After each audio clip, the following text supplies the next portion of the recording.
welcome back. This is Pat from RacketStringingTips.com, and today we're going to talk some more tennis. We're going to talk racket stringing tips. We're going to just talk racket stringing in general, and we're talking about Wimbledon and what's been going on. So please stay tuned and make sure you subscribe, leave a comment, leave a like. I'm always happy to get comments or questions. I like to just sit and talk tennis, so this is the place. If you have any questions, racket string, anything like that, just, hey, throw me a message. So, all right, well, of course, Andy Murray had a pretty good 5-set match today, and he pulled it out in 5, and so that was kind of fun to watch. I mean, you saw quite a lot of action at the net. I would imagine those guys are probably pretty tired after those sets, because there was a lot of running going on. Of course, Federer's going to, but most importantly, we wanted to talk about stringing. So let's just get right into it.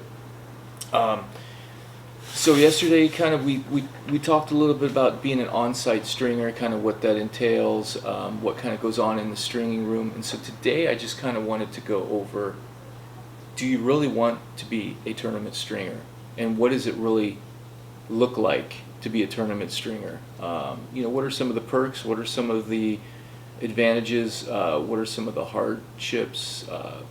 So that's kind of what I wanted to get into a little bit today. And of course, it's going to be a little bit different depending on what tiered tournament, what kind of tournament you're going to be stringing at, whether it's a 32 draw, a 64, 128. They're all going to be a little bit different. Generally, you're going to have a team of stringers.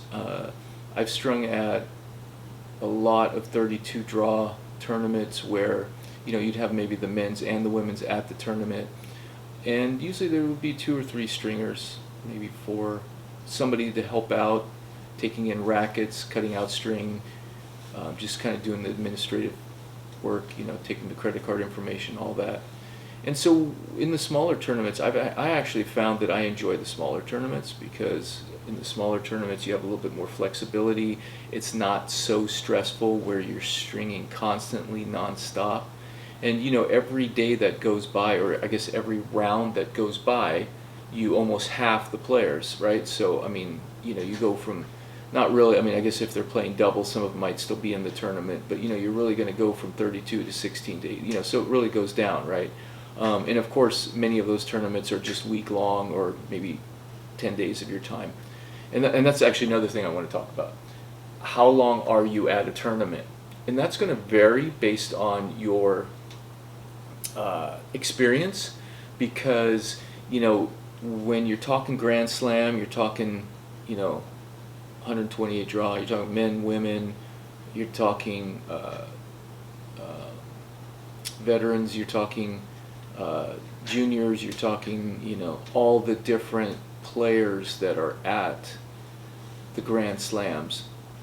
The numbers get pretty high, and so the tournament, although the tournament itself is only 2 weeks, there's all these other kind of small tournaments within that tournament. So the top stringers for that team, or the ones that are more experienced, will probably be there for the duration of the tournament, and that usually for a Grand Slam could mean 3.5 weeks. So you could be there for quite some time. So you got to take that into consideration. Can you actually take that much time to be at a tournament? If you're just getting started in it, you're newer, you're not as seasoned, you probably won't be there the whole time.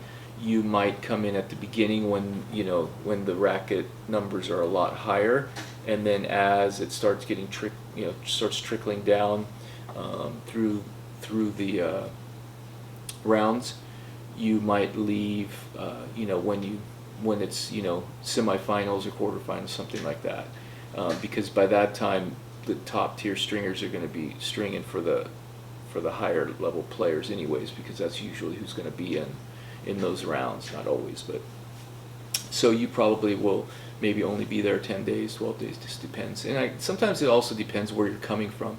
If you're coming from halfway around the world, they might let you stay longer, because there's some expenses involved. Who covers those? Well, it's different at different tournaments. So some tournaments you've got to cover your own. You've got to cover your own airfare. You've got to get yourself to the tournament, and then once you get yourself to the tournament, the hotel's taken care of. Your food is taken care of. Anything else while you're there is all covered. And so, you know, the longer that you're there, the better it works out for you, because it kind of, you know, offsets the cost of you having to travel there. Because many of the stringers, of course, come from international places. It's a pretty international team. Even when you're stringing in the U.S., you're going to have, you know, many of the stringers that are coming in from overseas. Not as many as you would if you were actually at a tournament over in maybe Europe, or like the Australian Open or the French, or Wimbledon. You're going to see probably more European players and less from America. But at the U.S. Open, you'll see some, and some of the other tournaments. You know, the WTA and ATP Tour tournaments. So that's kind of a little bit about, you know, the travel. But then again, the question really comes to, do you really want to do this? Now, some of the stringers that go to tournaments, outside of tournaments, you know, because they're not usually going to be tournament stringers as a full-time, you know, as a full-time gig. You know, they might go to 4, 5, 6 tournaments, maybe more, but just kind of depends. But usually they'll have a shop back home that they work at, a tennis shop. Maybe they might own a shop or pro shop, or maybe teach tennis, or maybe they're pursuing something else completely, and they're just really good at stringing, and maybe they strung when they were younger, and so they just like to be at you know, they just want to have the experience to be at a tournament and just have that, being able to do it at the highest level. So that you'll sometimes find stringers like that, but a lot of times they've got something else in tennis that they're doing when they're not at a tournament. Because it's really hard if you're just going from tournament to tournament all year, because I mean that wears on you. Plus, to do that just full time, it usually isn't substantial enough where you're going to be able to survive off of that. Yeah, some of the perks. Well, you know, at some of the smaller tournaments, the perks are a little bit better, I think, just because you have a little bit more freedom and just being able to walk around. Sometimes you can just sit in any of the stadiums, watch a match, you know, when there's an empty seat. I remember in some of the tournaments, you know, being able just to kind of go in the tunnel where the players go, just hang out where the press is, where the camera, where all the camera crew sit on the tournaments. You know, they have a pretty good seat, so just hanging out there, just watching matches here and there, you know, eating with the players in the players' dining area, going to press conferences, all that. You know, sometimes you can do those kind of things at some of the smaller ones. Usually at the larger, you know, the Grand Slams, it's a little bit harder because they have a lot more access passes that many times the stringers really don't need to have access to some of those areas, and so it's a little bit more corporate. But nonetheless, there's always just fun things that you could do at the tournaments when you have a little bit of time, just walking around, just watching tennis. And so for somebody who just loves to be around tennis, being a stringer is fun for a while.